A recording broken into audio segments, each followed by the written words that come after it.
તો કેમ છો વિદ્યાર્થી મિત્રો? ટેટ ટાટ પાસ કર્યું છે તો તમારા માટે ભાઈ મહત્વના સમાચાર પણ આવ્યા છે. તો બીજો રાઉન્ડ છે એ આવવાનો છે, એમાં કોનું સિલેક્શન થશે, શું શું ફેરફાર કરેલો છે, ટેટ ટાટ પાસ ઉમેદવાર ભાઈ માટે અગત્યનો આ વિડીયો રહેવાનો છે. કારણ કે એમાં ટેટ વનનો પણ ભાઈ જે પણ શું કહેવાય, ટેટ વનનો તો મિત્રો ઓલરેડી પીએમએલ આવી ગયું છે. ટેટ ટુ ની વાત કરું તો મિત્રો ટેટ ટુ નું પણ છે, પુનઃ જિલ્લા પસંદગી શરૂ એ બધા સમાચાર આ એક જ વિડીયોમાં આપવાના છે. ટાટ ભરતી માટે બીજો રાઉન્ડ શરૂ થશે. તો ઘણા કે બીજો રાઉન્ડ નહીં શરૂ થાય તો પછી બધી અપડેટ આ વિડીયોમાં આપીશ. આની પહેલા તમારે આપણી ચેનલ પર લગભગ આજથી 3-4 દિવસ પહેલાનો વિડીયો જોઈ લો. મેં કીધું ભાઈ 4 તારીખના દિવસે સોમવારે છે એ તમારે ટેટ વન એટલે કચ્છ સ્પેશિયલ ભરતી માટે છે મીટિંગ બેસે ભાઈ બેઠેલી છે. એ પ્રમાણે અત્યારે તમને મિત્રો અમને જે પ્રમાણે માહિતી મળેલ છે કે આના તમારી જે પણ ટાટ પરીક્ષા છે એનો બીજો રાઉન્ડ યોજાય તો મિત્રો એના ઉપર પણ છે કે એક સંભવિત તારીખ આપેલી છે. એક તારીખ પહેલા તમારી ટાટ ભરતી માટે પણ નિર્ણય આવી શકે છે બીજો રાઉન્ડ યોજવા બાબત. પછી તમારે ટેટ ટુ છે, ટેટ ટુ ની મિત્રો જો વાત કરું તો એના માટે પણ ભાઈ મહત્વના સમાચાર બધી મિત્રો સ્ટેપ બાય સ્ટેપ તમને ડિટેલ આપીશું.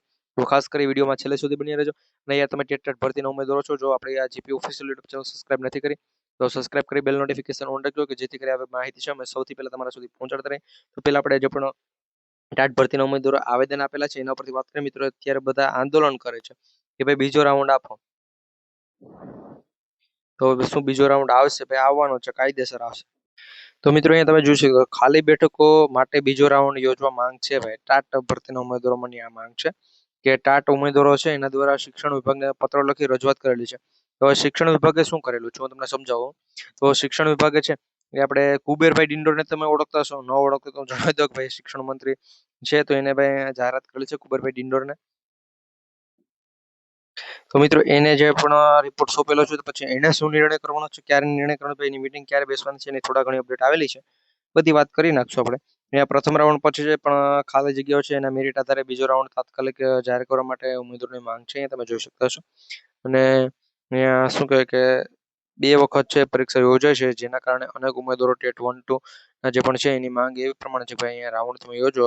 ગુણના જે પણ છે મિત્રો અહીંયા ઓછા ગુણ હતા તો પણ ભાઈ એનું સિલેક્શન નથી થતું એવું નહીં ભાઈ, બધા માટે બીજો રાઉન્ડ યોજાવો જોઈએ એમ કે છે. કેટેગરીના ઉમેદવારો છે એને પણ જનરલમાં જે પણ બેઠકો પર પસંદગીની તક આપવી જોઈએ ભાઈ. જે પણ કેટેગરીના ઉમેદવારો છે એને પણ જનરલમાં પસંદગી મળે એ પ્રમાણે તકનું એ બધું કીધેલું છે.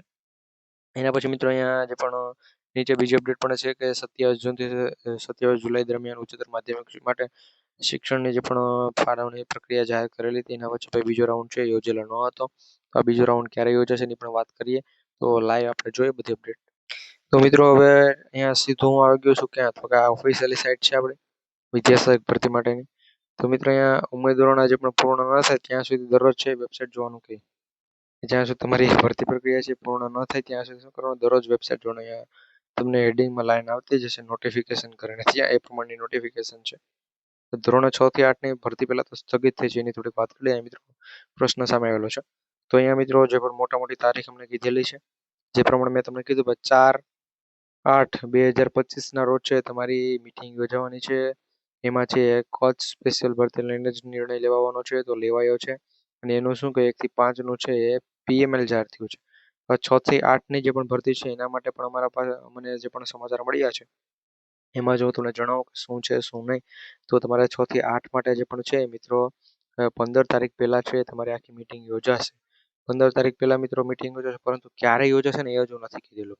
15 તારીખ પહેલા મીટિંગ યોજાઈ જશે એટલે મિત્રો તમારે શું કહેવાય કે રક્ષાબંધન થી લઈ અને 15મી ઓગસ્ટની વચ્ચે છે મિત્રો મીટિંગ યોજાશે. ત્યાં સુધીમાં તમારા માટે કંઈક ને કંઈક ખુશ ખબર આવશે એમ કે છે મિત્રો. બાકી અહીંયા મિત્રો જો 1 થી 5 ની અને પીએમએલ 2 ની બધી કામ ચલાવી યાદીઓ છે. અને મિત્રો જો આમાં તમારે સિલેક્શન થઈ જાય એના માટે તમારે cut off, final cut of કેટલો રહે મિત્રો? ફાઇનલ કટ ઓફ મિત્રો આના પછી એક પણ કટ ઓફ આવશે નહીં મિત્રો, કારણ કે આ જે પણ કોર્ટનો ચુકાદો છે એ પ્રમાણે મિત્રો કેટલા ઉમેદવારો છે એમાં વધવાના છે અને કેટલા ઉમેદવારો વધશે એના આખો મિત્રો એના ઉપર છે અમે કટ ઓફ કીધેલો છે મિત્રો. આમાં મેરિટમાં કંઈ મોટો બધો ચેન્જીસ નહીં થાય, થશે. એક્ઝામ્પલ તરીકે હું તમને જણાવું કે કેટલો આમાં ફેરફાર થાય. તો એક્ઝામ્પલ તરીકે ભાઈ કોઈનું કટ ઓફ છે 68.7135 અટકેલું છે, કોઈ પણનું 7135 અટકેલું છે. જો આમાંથી ફેરફાર થાય તો અહીંયા 68 ને 68 રહેશે. ઓકે, અહીંયા 71 ની જગ્યાએ અહીંયા 8 થઈ શકે અથવા તો 9 થઈ શકે મિત્રો, 8 અથવા તો 9 થઈ શકે. બાકી મિત્રો એટલે આ ચેન્જીસ ભાઈ હું નાનો ન કહી શકું, કારણ કે ભાઈ આ ચેન્જીસ પણ ખૂબ મોટો આપણે ગણી શકીએ, કારણ કે આમાં ઘણા બધા ઉમેદવારોનું સિલેક્શન ન પણ થઈ શકે. આ પ્રમાણે મિત્રો એટલો ચેન્જીસ થશે, બાકી મિત્રો કંઈ વધુ ચેન્જીસ થવાનો નથી. આ એક એક મિત્રો એક એક આંકડાનો ફેરફાર છે એ નથી થવાનો. અને મિત્રો એના પછી જો આપણે 1 થી 5 ની વાત કરીએ મિત્રો 1 થી 5 નો પણ કટ ઓફનો વિડીયો છે આપણી ચેનલ પર આવી ગયો છે. જો તમે નથી જોયો તો ખાસ કરી એક વખત ચેનલ ચેકઆઉટ કરી લેજો. ત્યાં મિત્રો સંપૂર્ણ માહિતી છે તમને મળી રહેશે. બાકી મિત્રો આપણે બીજી અપડેટ છે એના ઉપર મિત્રો આપણે આ વિડીયો બનાવેલા છે કે વિદ્યા સહાયક ભરતી 2024 state to final cut off તમામ વિષયોનો અહીંયા ફરી જે પણ શરૂ થશે જિલ્લા પસંદગી એના માટેનો ફાઇનલ કટ ઓફનો વિડીયો આખો બનાવેલો છે કે જે વિડીયો મિત્રો 7 મિનિટ ઉપરનો છે. મિત્રો તમને તમામ વિષયોનું કટ ઓફ અને બધું કીધેલું છે. આ વિડીયો જો તમને દેખાય તો આના પર ક્લિક કરી ખાસ એક વખત ચેકઆઉટ કરજો. સંપૂર્ણ માહિતી મળી જશે. ચેનલ સબસ્ક્રાઇબ કરી લેજો.